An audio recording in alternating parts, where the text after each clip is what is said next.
policeman in Washington, D.C. was working one of his patrol areas, and he came up to a car in a park, and the car was running, and he saw a figure slumped over the steering wheel. He got there looking in with a flashlight, and he saw a 14-year-old boy with a bullet through the back of his head. And he said, oh no, he has a son himself. That could have been his son. And he says, something ought to be done. We're losing too many young people. And so this man went home. He had like several $1,000s worth of exercise equipment in his basement. He rented a place. He started bringing the kids in to get them involved in taking care of their bodies and physical exercise and athletic activity. He now has expanded that to getting them involved in entrepreneurial ventures, saying that this is a free enterprise system, and the more enterprising you are, the freer you are. And now these kids have started their own business. They have a little shopping center that they run, they operate, they are managing.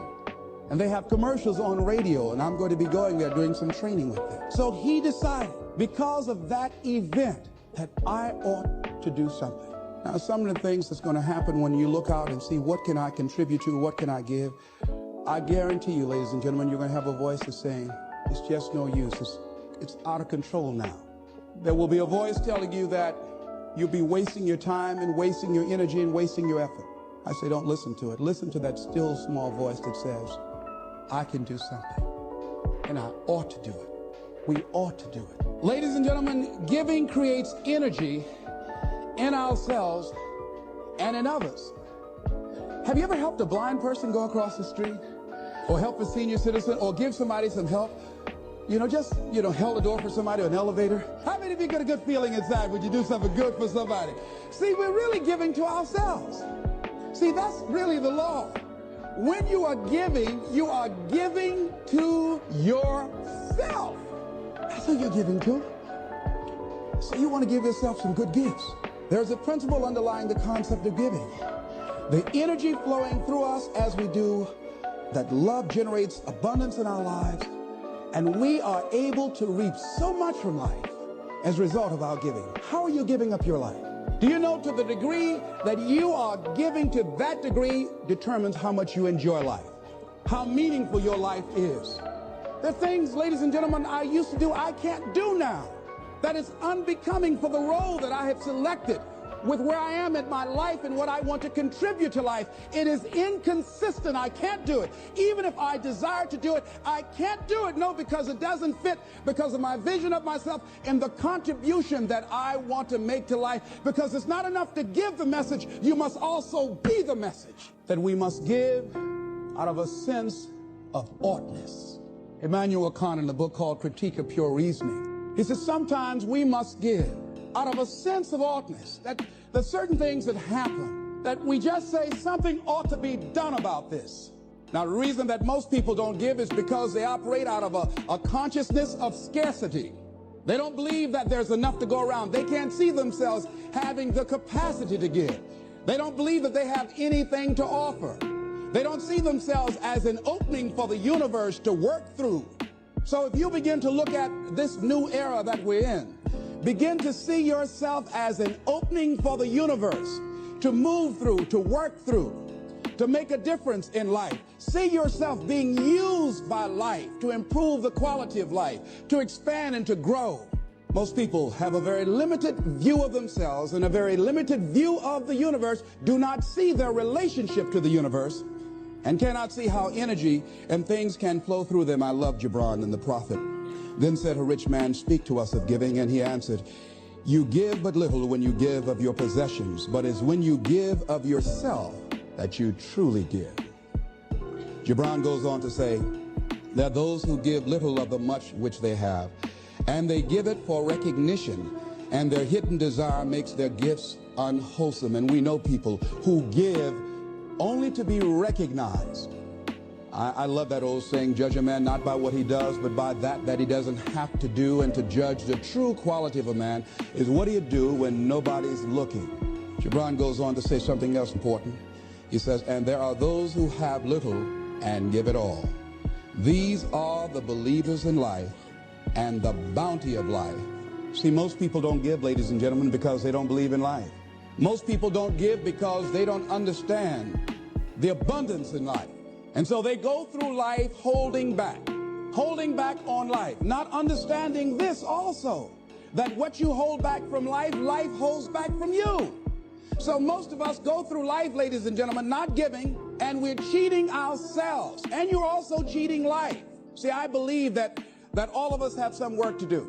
I strongly believe that each one of us showed up to do something, that each one of us showed up to contribute something to life, and that if we don't do it, it will not be done. See, no one is going to give Les Brown's speech. No one is going to write your book. See, if you've been given something to do, and if you don't do it, what you're doing is short-circuiting the flow of the universe. See, when you give, you create a vacuum. You are now in a position to receive. See, if I have my arms closed holding on to everything I've got, nothing is available to come in. But if I'm open, if I've created a vacuum there, by giving and keeping the flow going, the stuff in the universe is going to come back to me, ladies and gentlemen. It's going to come back. Whatever you give, whenever I go into a room and give a speech to inspire people, to help them to develop their greatness, if you get 10% of what I get, because as Bach says, we teach that which we need most. I'm not wearing any crown. I need it as much as I'm sharing it. I'm still growing. I'm still unfolding. I'm still seeking to discover my greatness. And if you get 10% of what I get when I walk out of here, see, there will be a different man walking out of here than who came in here. And as I give, the more I give to you, the more I get. Most people don't understand that. That's a law of life. Do you know that we can literally eliminate poverty overnight? We can eliminate hunger and homelessness overnight if people understood the concept of what giving means and the power in it, about the difference that it can make in our lives. I guarantee, if you go to any rundown neighborhood and interview the people there, evaluate their lifestyles and what they're doing and what they're contributing to life, and then go in a wealthy neighborhood and talk to those people and evaluate them and check out what they're doing with their energy and their time and what they're contributing to life. Here's what you're going to discover what Earl Nightingale said. He said, our success in life is directly related to the quantity and the quality of the service that we give. Life changes every day. Sometimes things will be going your way. Sometimes things work well for you. Sometimes it won't work so well. Sometimes you'll have your health, you're feeling good and energetic, have a yes, I can attitude, and there's some things that can happen to you in life that can take all of that from you. All of that can go. Sometimes you might be financially secure, and a sickness, one sickness can wipe out an illness. Life always changes. But you can choose in the midst of all of this that's going on to be happy in spite of it. In the good times and in the bad times, you can make a choice. Viktor Frankl, he talks about that. He said the last of the human freedoms to choose one's attitude in any given set of circumstances, to choose one's own way. Douglas Matlock has a poem I love entitled, It's Fine Today. He said, sure, this world is full of trouble. I ain't said it ain't. Lord, I've had enough and double reason for complaint. Rain and storm have come to fret me. Skies are often gray. Thorns and brambles have beset me on the road. But say, ain't it fine today? What's the use of always weeping, making trouble last? What's the use of always keeping thinking of the past? Each must have his tribulation, water with his wine. Life, it ain't no celebration. Trouble, I've had mine, but today is fine. It's today that I'm living, not a month ago, having, losing, taking, giving, as time wills it so. Yesterday, a cloud of sorrow fell across the way. It may rain again tomorrow. It may rain, but say, ain't it fine today? If a cloud of sorrow comes over here, ain't it fine today? Living in the moment, getting everything we can out of where we are in the moment where we are right now. Living in the present. The other thing is willingness to let people and things go. Want to live a life of fulfillment. You've got to be willing to let certain people go in your life, especially if they want to go. When they're no longer good for you, just let them go. Just to hold on tenaciously really doesn't make really good sense, all right? Just many times we do it because we don't realize that we might desire it, but we don't need it. And ladies and gentlemen, You've got to be willing to risk. If you're not willing to risk, you can't grow in life. Life has no power when you're not willing to risk. Somebody wrote this and it was given to me. It said, to laugh is to risk appearing the fool. To weep is to risk appearing sentimental. To reach out for another is to risk involvement. To expose feelings is to risk exposing your true self.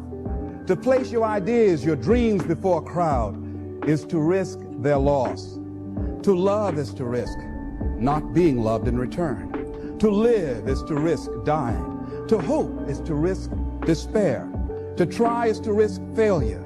But risk must be taken because the greatest hazard in life is to risk nothing. The person who risks nothing, does nothing, has nothing, is nothing. They may avoid suffering and sorrow, but they cannot learn, feel, change, grow, love, and live. Chained by their certitudes, they are a slave. They have forfeited their freedom. Only a person who risks is free.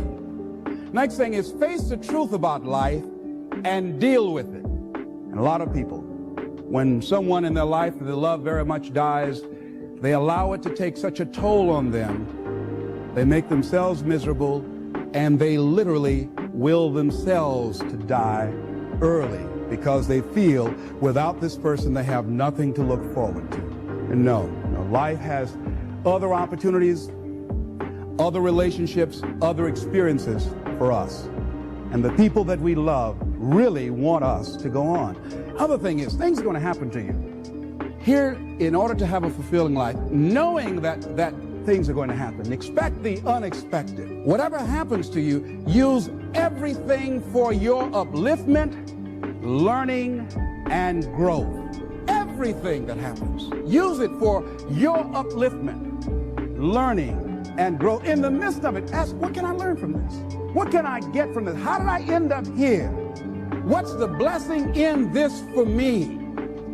Ask yourself that, whatever it is, and don't let it go until you get your blessing out of it, because there's a blessing there. There's a lesson there. There's something for you in everything that happens to you for you to learn from that experience. Look at it, examine it, analyze it, dissect it, take it apart until it reveals itself to you, and then get what you need from that and move on. The next thing is, live each day with integrity. Don't try and get over in life.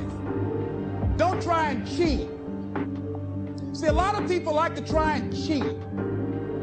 I was with a friend of mine, and we went into a service station to get some gas. They gave me back too much change. I discovered it down the road, and I was turning around going back. Guy said, "You're a fool." Hey, man, what when they don't give people enough change? You think they flag the people down? I said, I'm not responsible for them. I'm responsible for me. I went back and I told the guy, "Excuse me, sir, you gave me a $20 bill too much." I gave it to the guy just took it and walked away, didn't say thank you. The guy in the car laughed, said, "I told you, you fool! I'd have kept that." I said, I'm not responsible for his attitude. I don't care. Knowing that he would not say thank you, I would still give it back to him. Because my image of myself says, hey, you don't take something that doesn't belong to you. That's the way my mother raised me. Don't try and cheat. Say, well, you know, this little bit won't count. Everything counts. I like what Whitaker said, what you think about me is none of my spiritual business. So when you're keeping integrity with yourself, you know that's going to bring you under a lot of pressure. See, most people stop short of their dreams and park and get off the highway of life because of the rejections of life. You will always be rejected. It's no big deal. Jack Canfield said rejection is a myth. It's not like when somebody says no and then they slap you. No, it's just, you know, to me, make no your vitamin. Get excited about the no. Why? Because every time someone says no, that brings you another step to a yes. You're getting closer. Trust me, you will win if you don't quit. You will win if you don't quit. Even a broke clock is right twice a day. The other thing is, as you look at yourself and look at your goals and look at your dreams, assess yourself. What are your strengths? What are your weaknesses? What do you bring to the table? When I looked at becoming a motivational speaker, I looked at all the speakers and I noticed that they were pretty much scripted. So I said, what is it that can make me stand out? I don't have any college education. I don't have any credentials. I never worked for a major corporation. What is it I can do to offset my weaknesses? And then something said, well, Les, and this is very important. Mr. Washington, Mr. Brown, yes, sir. What do you want to do with your life? I want to become successful. Good. He said, you must be willing to do the things today others won't do in order to have the things tomorrow others won't have. That's why you said you have something special.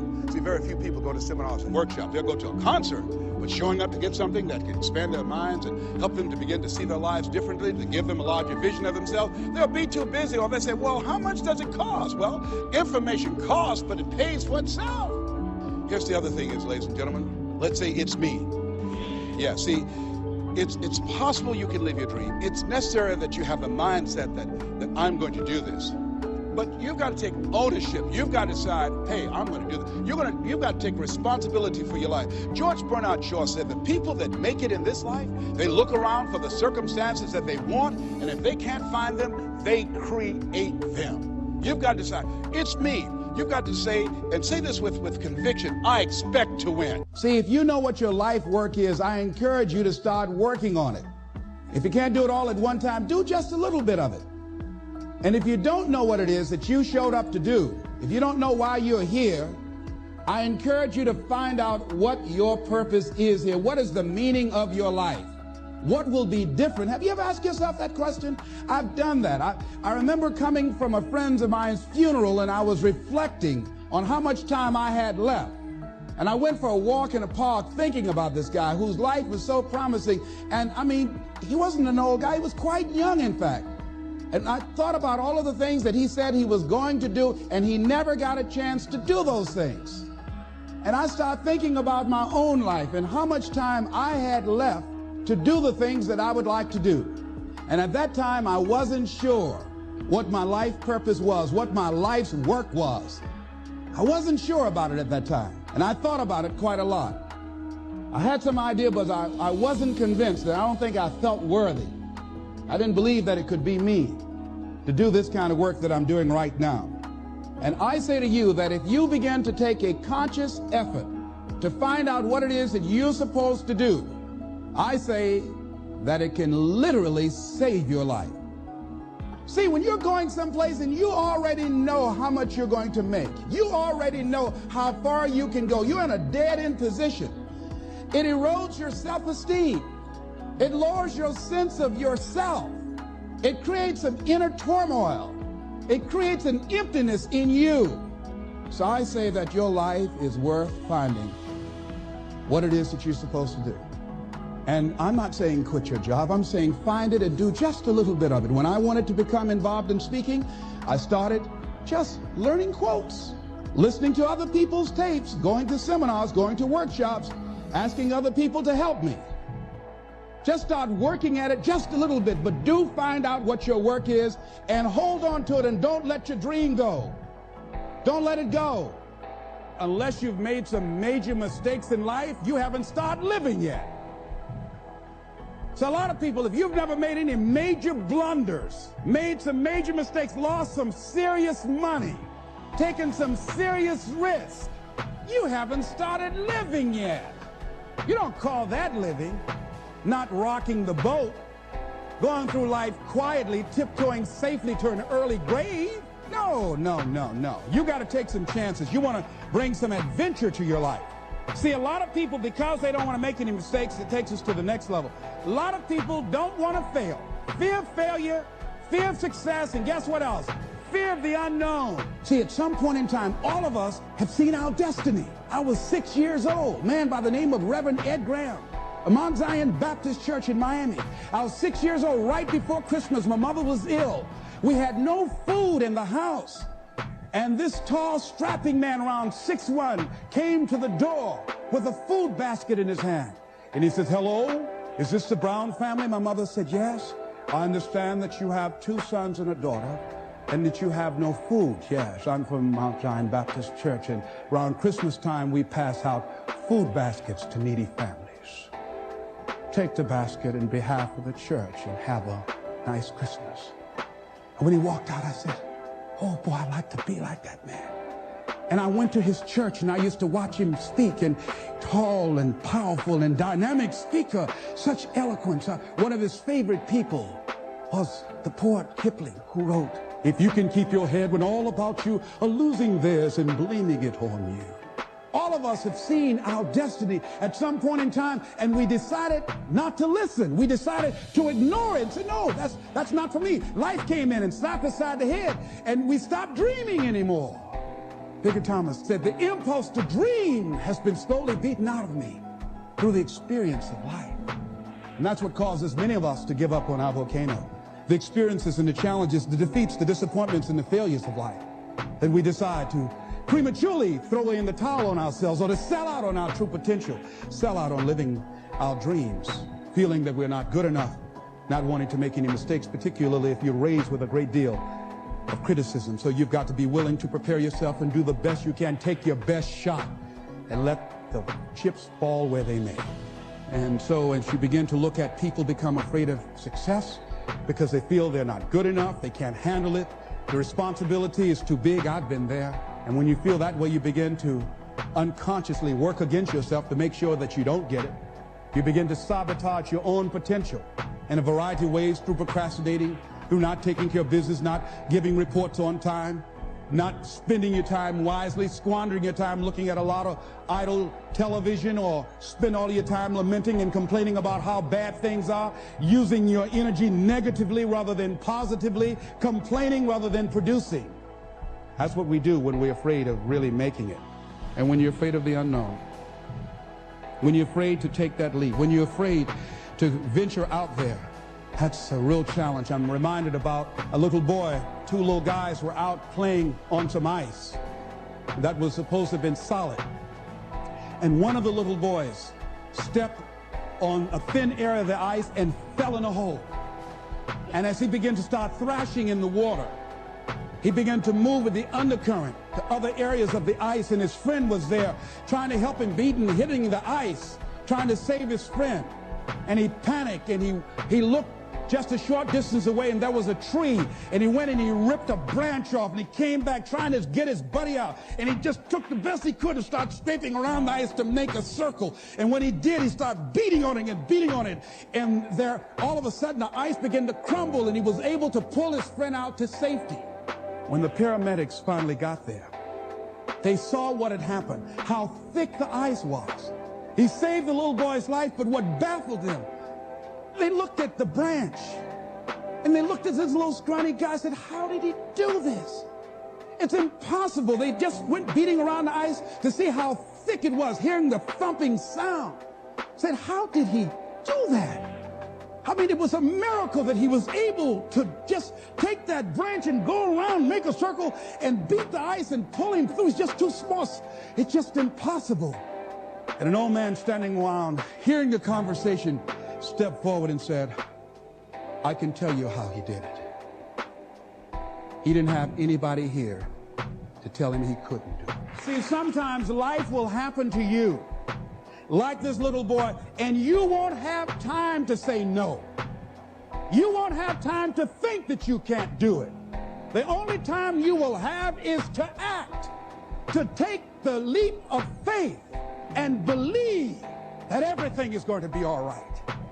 Take that leap of faith, trust yourself, and know within yourself that everything's going to be all right. But aren't there some guarantees you can give us, Les? Yes. What is that? You're going to die. In case you didn't understand that, you can't get out of life alive. So I'm saying to you, you got 6 months to live. Live your life now.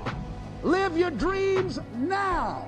Start acting like this is your last day on the planet. See, if we decide that we don't need a pronouncement from some physician to say we have 6 months to a year to live in order to really begin to appreciate the beauty of life, in order to really to make some hard decisions in life. See, we have the power in our hands. Like those little boys, we have that kind of power, that kind of genius, that kind of fortune, that kind of wealth, that kind of happiness, that kind of sense of fulfillment in our hands. We have that. We have that. It's in our hands. It's on us. And nobody can make that decision for us. We can give it away, We can give it to the company store for $400 or $500 a week, or we can exchange it for how people think about us, how they feel about us, and go through life and resign ourselves to be miserable as we go to our graves, looking good for everybody else, except to ourselves. Or we can decide, hey, wait, this is the only life that I have, and that is my volcano. And I'm going to take the leap of faith. I'm going to jump in it, and I'm going to handle it, because I know the universe will never give me anything I don't have the capacity to handle. See, I say to you that you've got the power within you to handle any kind of volcano in your life, regardless of how it shows up, regardless of any kind of challenge that you might have in your life. I say to you, you got that in you right now. Where will it come from? Don't worry. If you trust yourself, it will come to you at the right time in which you need it.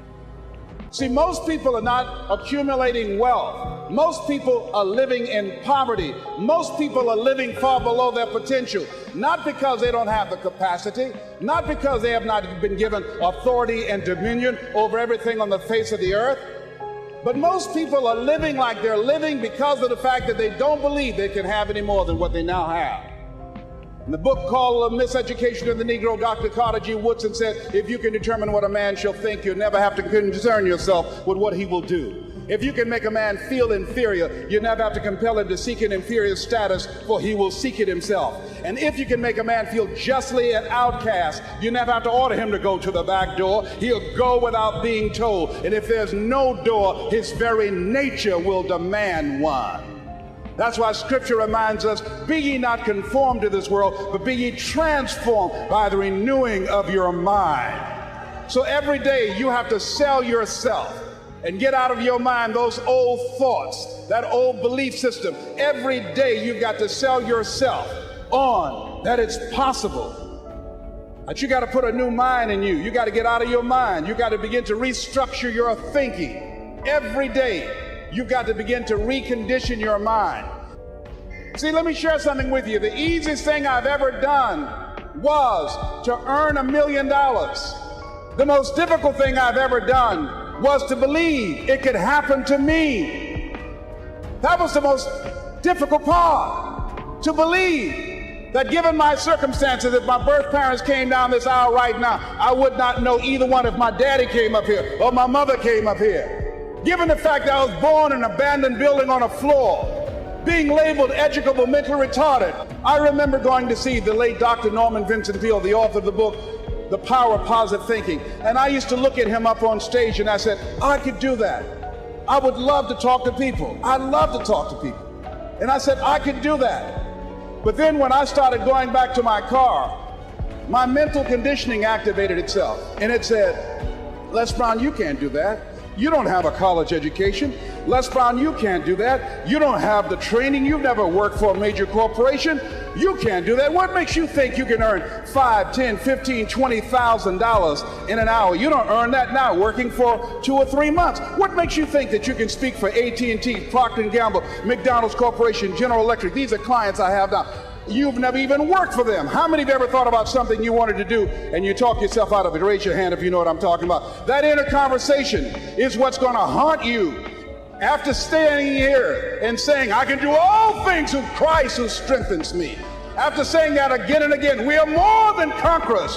That inner conversation will cause you, when you leave here, to go back leading a life of mediocrity, leading a life of unproductivity, leading a life of poverty. So I'm going to share with you how to break out of that. Whatever it is that you want to do, ladies and gentlemen, here's something that's very key for you. There must be on your part a willingness to do what is required, a willingness. If there are 75 things to do to achieve your goal, if there's one thing on that list of 75 that you're not willing to do, I guarantee you that's the first thing that will come up for you and will kick your butt. See, I always wanted to be a speaker and a trainer. I wanted to make an indelible impact in the training industry, but I didn't want to be a businessman. I'm a first-generation entrepreneur in my family. Because I was told I was dumb and stupid most of my life, I unconsciously developed a tremendous phobia about paper. If you say, Les, write me a speech, I automatically become nervous. I can't write you a speech, but I can give you a speech. But I can't write you one. I can't tell you the principles of speaking and what it takes, but I can demonstrate it for you. I can show you how to speak, but I can't give you a written explanation for it. I'm not smart like my sister who graduated from the University of Miami, but I have people on my staff with her education that work for me, but I can't write stuff that they write, because that's not my area of strength. But so I had a fear. I felt I could not operate a business. And so I wanted to hire a consultant to take care of the details. I had given this consultant power of attorney to sign checks and handle my business. I called my consultant and said, listen, I've thought about this. It's time for me to grow. I've got to be willing to handle my own business. I want to meet with you. I need to develop a working knowledge of this. I've got to stop running from this. I've got to learn. Admit my ignorance and decide it doesn't have to be like this for me. To make a long story short, my consultant canceled 14 meetings with me. And when I finally got my books back and have not seen my consultant to this day, I knew why. That thousands of funds have been embezzled from my account. Now, whatever happened in our lives, we allow it, we permit it, and we promote it. So it was just an education as my career is going up, not coming down. But it's going up. It was just a tuition I had to pay in the universe because I wasn't willing to learn. I wasn't willing to do that. Now here's something else that's fascinating. I said, okay, see, if you're not willing to grow in life, life will kick your butt until you surrender. So I said, okay, I'm willing to learn. And here's what I discovered. It's not as hard as I thought it would be. It has blown my mind. I've been running from things that I consider difficult, and if I had known it's this simple, I'd been doing it long before. But I wasn't willing to grow. I wasn't willing. I didn't have the willingness to do everything that was required, and therefore it kicked my butt. So you've got to decide to grow. See, most people won't try and grow. Now, why wasn't I willing to do that, ladies and gentlemen? Because I didn't want to fail. I didn't want to look stupid. I didn't want to admit the fact that I didn't know something. 85% of people in life allow their fear of failure to outweigh their desire to succeed. See, if you know how to do something right, well, it only makes sense to do it right. But see, I wasn't willing to be a businessman badly. See, if you want to make it in life, here's how you can begin to make your goal, ladies and gentlemen. Decide to make your life a great experiment. See, most people want to experiment, ladies and gentlemen. Most people want to be perfect when they come out the gate. Most people want to do things right all the time. You're not going to do everything right. You're going to make a lot of mistakes. You're going to have a lot of failures. You're going to have a lot of struggles. You're going to feel dumb and ask questions and don't know what to do or where to go. And that's part of growing. That's part of the experimentation process. See, life is about living. Life is about growing. Life is about challenging yourself. Life is about stretching. So think about that. Decide to make your life an experiment. Decide to take some chances and come out in the universe and find out what you're made of. Another challenging area in terms of nurturing and developing that hunger in yourself is learning the art of becoming single-minded, learning how to concentrate, learning how to focus in. And you'll be surprised at the things that you're able to do.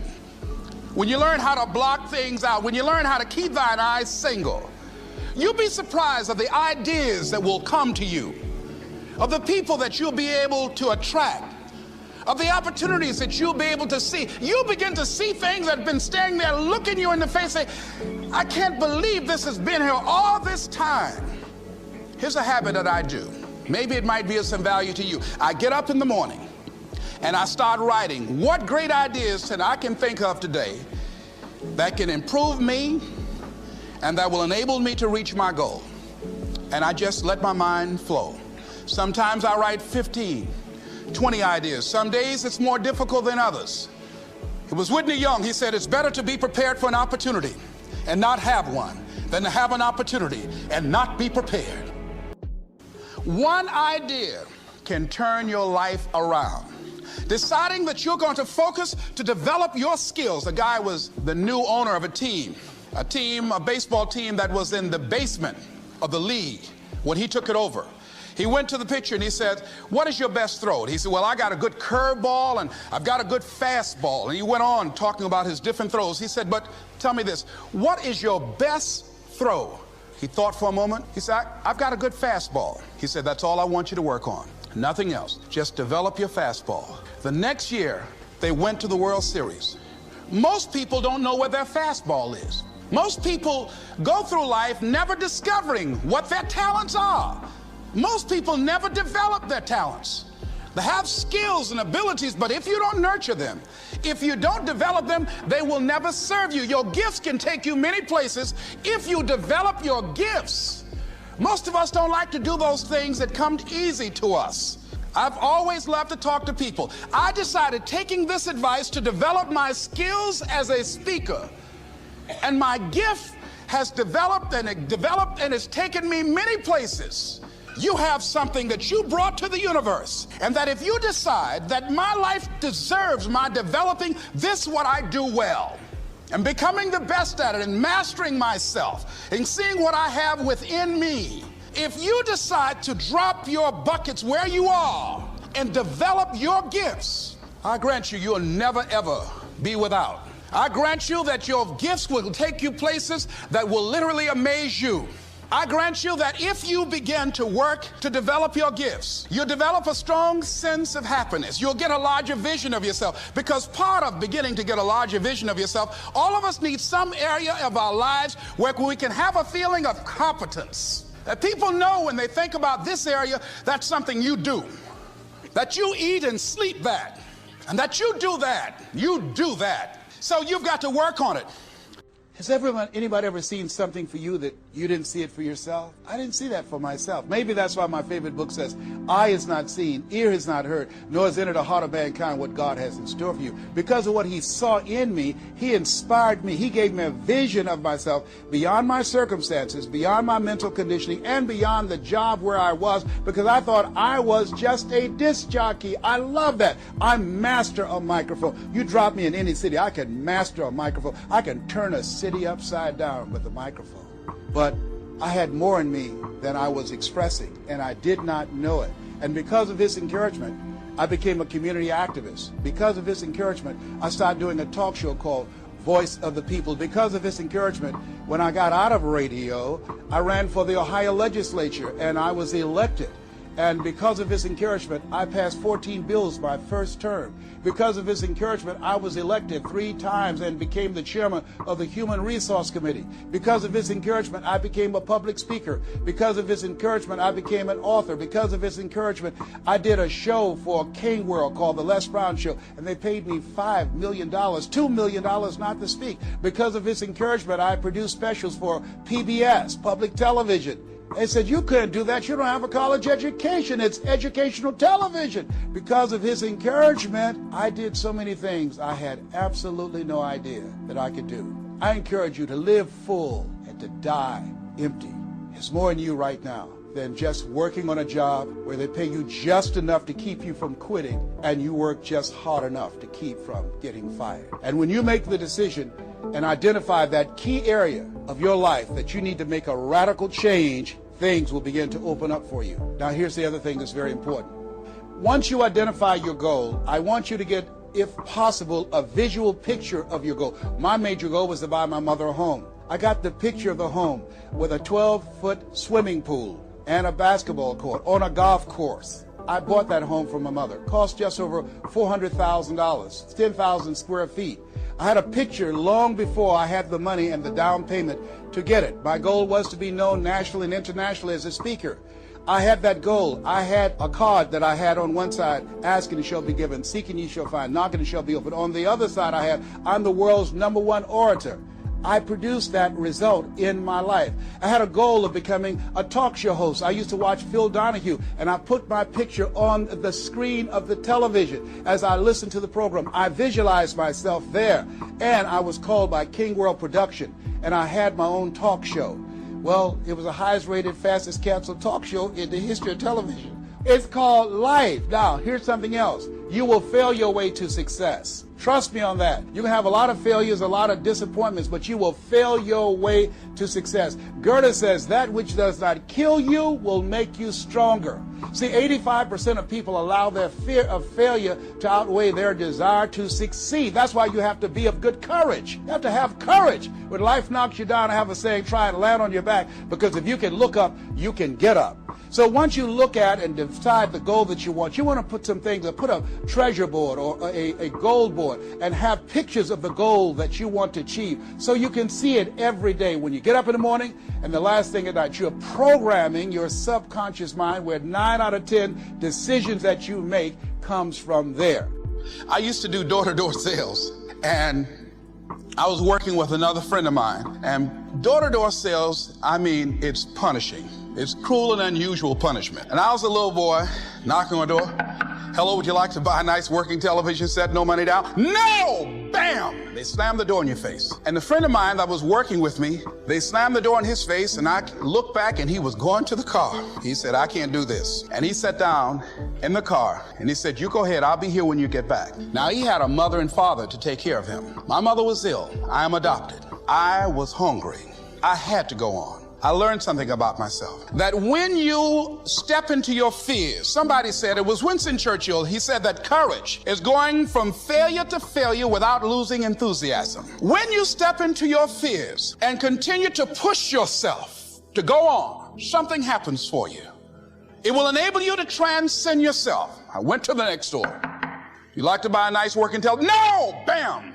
Went to the next one. No! Bam! After a while, I no longer took it personal. And I began to play a game. I said, well, I know there's a yes out here somewhere, and I'm going to keep on till I find it. And I'm not going home until I do. And I continued to knock on doors. And then somebody eventually would say yes. And I said, are you sure? And I would go in there and I would get the sale. When you have something you want to do, if you don't develop the courage to do that which has been given you to do, and you spend a lot of time going around trying to convince other people or trying to get their approval, what will happen is that you will lose your nerve. And other people will convince you that what you're doing doesn't have any value, and you'll give up on your dream.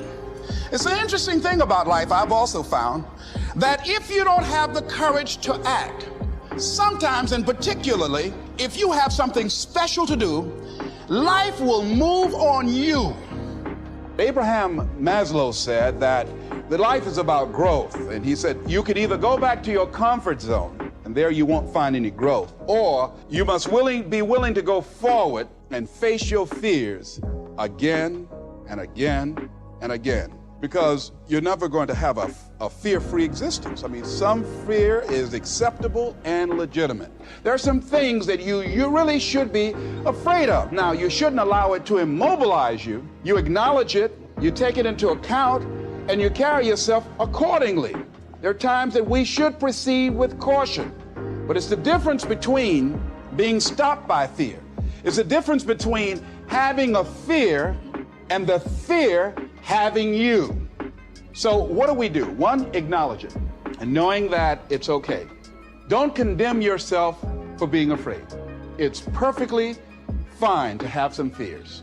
You acknowledge your fears, you embrace those fears, and then you move on. You act on whatever it is that you fear. Because once you embrace it, see, what you resist will persist. What you resist will persist. So one of the most important things is to begin to embrace your fear. So what we've got to begin to do, how do we handle that? What's the process? Because it's all up in here. One, I think, is imagine the worst case scenario. Then I had another technique I used. Visualize yourself being more than able and capable of handling it. I used to have a tremendous inferiority complex about speaking before people that I felt who had more going for them than I did. Because I'm not college trained, I used to feel that college people were the most intelligent people on the planet, and there was nothing I had to say for them. And what will they listen to me for? That's the way I felt. And so I had to visualize myself speaking before them, speaking before various audiences that had more going for them than I did, and realize and appreciate my own value, and that I was a worthwhile person, even though I didn't have all going for me. I didn't have the money, I didn't have the education that they had. So part of the process is seeing yourself, being worthy, being capable, having what you need to make you a worthwhile person, and that you're more than able, and that you deserve to be listened to, or you deserve to have that dream and that passion, or whatever it is that you see and envision there. You've got to see it in your mind's eye and know that you've got what it takes. So deciding as you look at your life, as you look into the future and say, what fears am I holding on to? What fears that I'm allowing to imprison me, that's keeping me from breaking out, that's keeping me from living up to my true potential, that's keeping me from really being happy, that's keeping me from having a sense of adventure and excitement in my life? What's keeping me from controlling my destiny? What fears that I'm giving that permission to? Notice what I said, that we must give our permission to fear to immobilize us. Because whatever discomfort you experience, whatever challenges or difficulty that it is, you got to handle it. You got to go up in there and wrestle with it. Will it be easy? No. Will it be challenging? Yes. The next piece is that you accept yourself, then you accept the fear as a fact and not a force. See, when you accept yourself and you accept fear as a fact, that means that it's something that happens, it's something that you're going to experience, but it is not a force to hold you back. It doesn't have any special power other than that you give it. So you accept the fact that you are afraid, and then you move on anyhow. You move on past it, and you do whatever you've got to do. See, when you are not filling your life with the things that you are capable of doing, see, we all have some stuff that we've been given. And I don't think that it's optional for us to sit on what we have. See, if you're sitting on what you have, what you've been given, and I think everybody's been given something to bring to the planet, that only you can do that, only you can perform that, only you can initiate that activity. And if you don't do that, if you're not filling in your life with your life work or your mission, then there are gaps in your life. And what we do when we're not living out our true identity, we begin to fill the gaps. We fill the holes with garbage, alcohol, drugs, worry, self-destructive behavior. So when you begin to look at your life and you know that you're not doing what you can do because you have allowed yourself to be held captive by your fears. Here's what I discovered that happens to you in life, that you will go through things, and while you're going through them, you can't understand why it's happening to you. But after you go through it, you get back and you look at it and you say, oh, now I understand why I needed that lesson. That I couldn't understand it then. But after I got through it, then I saw that was preparing me for bigger and better things. That as you go through the challenges of life and you look at it and embrace whatever comes to you, don't run from it, step toward it. Don't try and duck it like most people do. See, most people want it easy. When you handle those hard things close at hand, making those hard decisions right now that you don't want to make, learning those things that you don't like to do, but you know that in order for you to get where you want to go, this is one of the hoops that you have to flip through. And I'm saying to you, whatever you got to do, do it, because if you don't, life is going to whoop you until you surrender and say, okay, all right, I cooperate, okay, I learned, okay. It had to wear me out a long time. So if it's hard, then do it hard. Now, how do you hang in there during the hard, difficult times? Les, you must have faith. You've got to believe in yourself. You've got to believe in your abilities. You've got to believe in your service, your company, your ideas, unquestionably. You've got to have faith, and that faith gives you patience. That it's not going to happen as quickly as you want it to happen. A lot of things are going to happen that will catch you off guard. And so therefore you've got to deal with and handle it as it comes. And not only that, but that faith and patience drives you into action. You've got to keep moving and keep plugging away And some people, ladies and gentlemen, they stop because they don't see instant results. It doesn't happen quickly. They stop. Oh, no, no, no, no. You got to keep on watering your dream. When you're working at your dream, somebody said the harder the battle, the sweeter the victory. Oh, it's sweet to you. It's good to you. Why? See, when it's hard and there's a struggle, see, what you become in the process is more important than the dream. That's far more important. The kind of person you become, the character that you build, the courage that you develop, the faith that you're manifesting. Oh, it's something that you get up in the morning, you look yourself in the mirror, you're a different kind of person. You walk with a different kind of spirit. And people know that you know what life is, that you have embraced life. You knew it was hard, but you did it hard. For us to begin to look at the future and know that it's possible that we can have our dream. Yes, it is. Other people have done it, then we can do it. We fail a lot of times. Well, a lot of other folks failed, and eventually they came back and they succeeded. So it's possible we can have what we want. And we know that we want to get it. It's necessary that we align ourselves with people that think like we do. It's necessary we get negative, do-nothing people out of our lives. It's necessary we never stop learning and growing and developing ourselves. It's necessary that we never give up. We know that it's you, it's me. It's being responsible for our stuff and deciding that we're going to keep on keeping on, that we're going to find a way to win or find a way to make it happen. And we know it's hard. It's not going to be a picnic. Yes, it's hard, and we will do it hard. And once we do it hard and we go through it, we realize it was worth it. And once you discover it was worth it, it is done. Well, here's what I'm suggesting to you.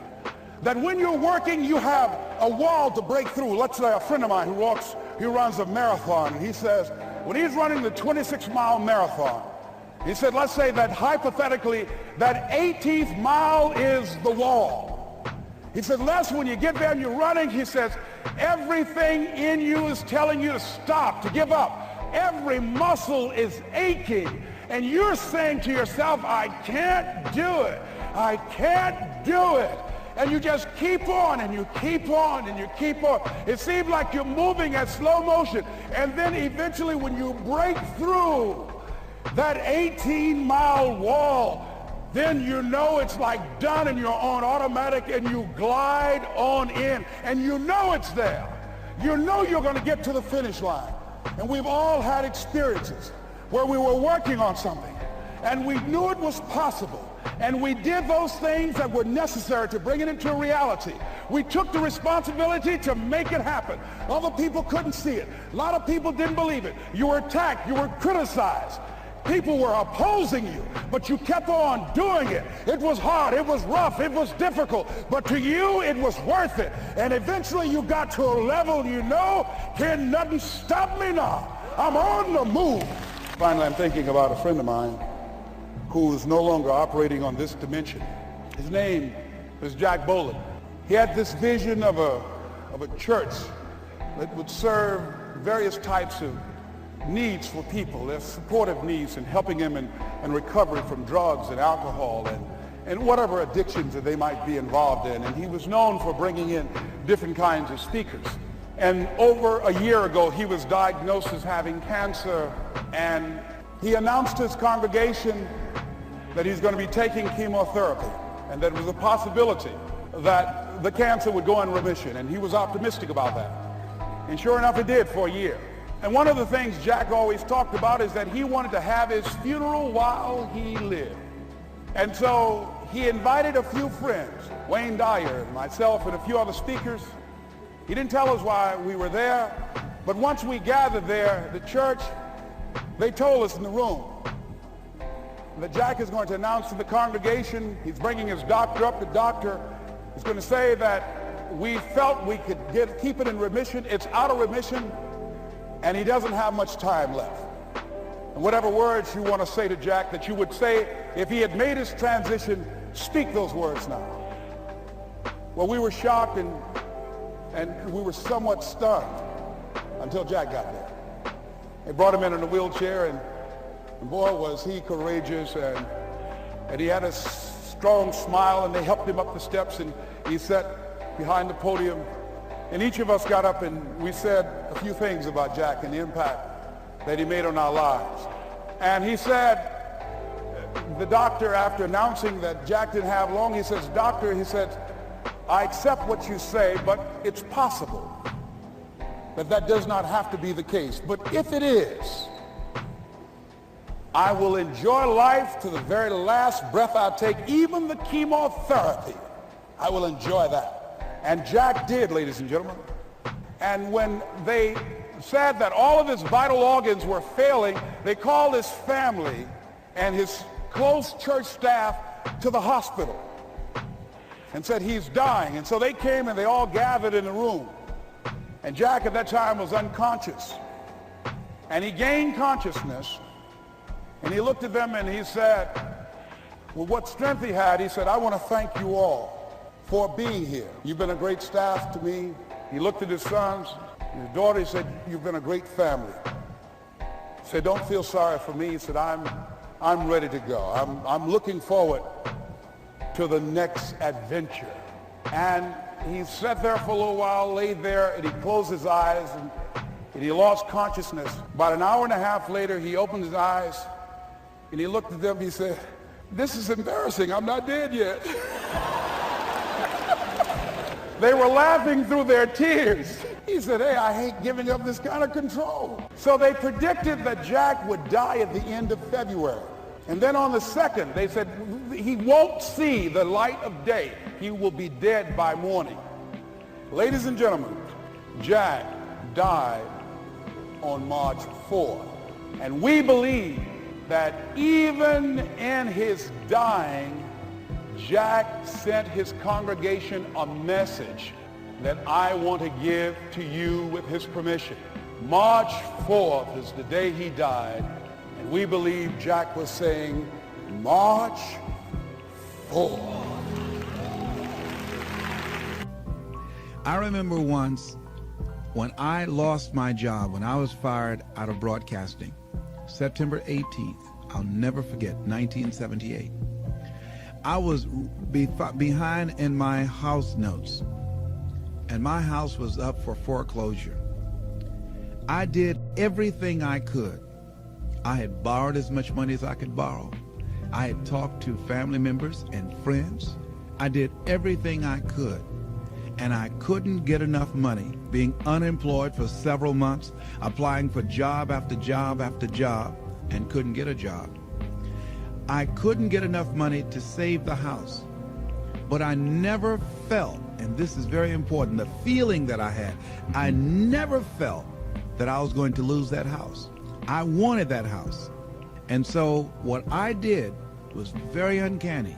I released it. I did the best that I could, and at that time, with the limited money that I did have, I decided to take a trip with my family to Miami to go down and spend time in the sun with my children and my wife.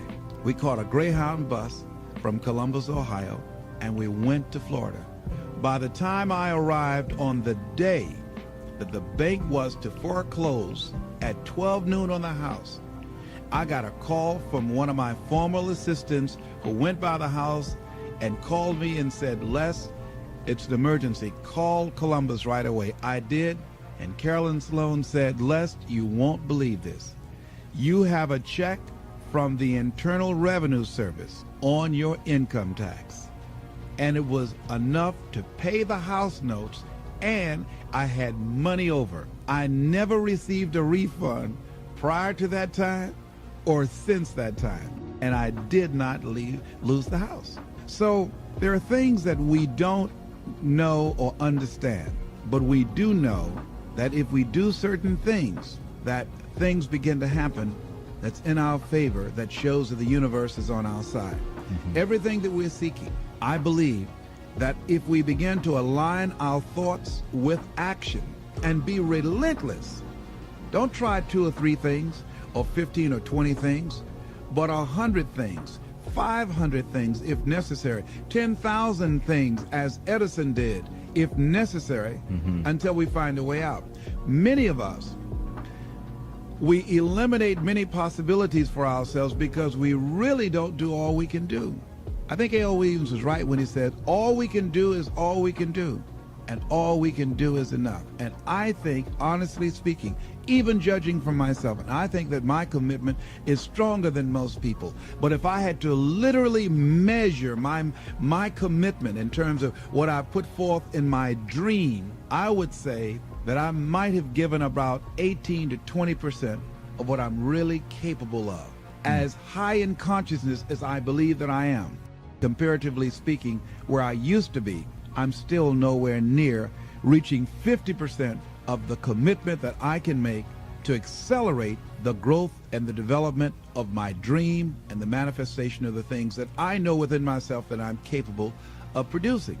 So our biggest challenge is beginning to look at within ourselves to remove those energy blocks, because if we're not producing the income that we want, let us not look outside of ourselves, but look within ourselves to find out, how am I blocking me? Am I really giving it all that I have? Am I really being as creative as I can be? Am I really unstoppable? Am I as relentless as I can be? Am I exhausting every means possible? Am I turning up every rock to find what it is that I'm looking for? How is it that one man or woman can do it and do 1,000,000 times more than these other people, and the other ones don't? It has to be consciousness. It has to be, and when we talk about consciousness, we're talking about a collection of our thoughts, our feelings, and our emotions and experiences used as an active force to produce in our lives that which we want to produce. Because everything that exists in life, the microphones that we're speaking in, the shoes that we have on our feet, the chairs that we're sitting in, the clothes that we're wearing, the homes that we live in, the cars that we drive, all of that came out of our consciousness. That all came out of the invisible into the visible. And man was a vehicle, the outlet to produce that. Wherever we are stopped in our dream, we stopped at a place called willingness. Anybody that's fallen short of their goals, they ran into something that they were not willing to handle. Because in order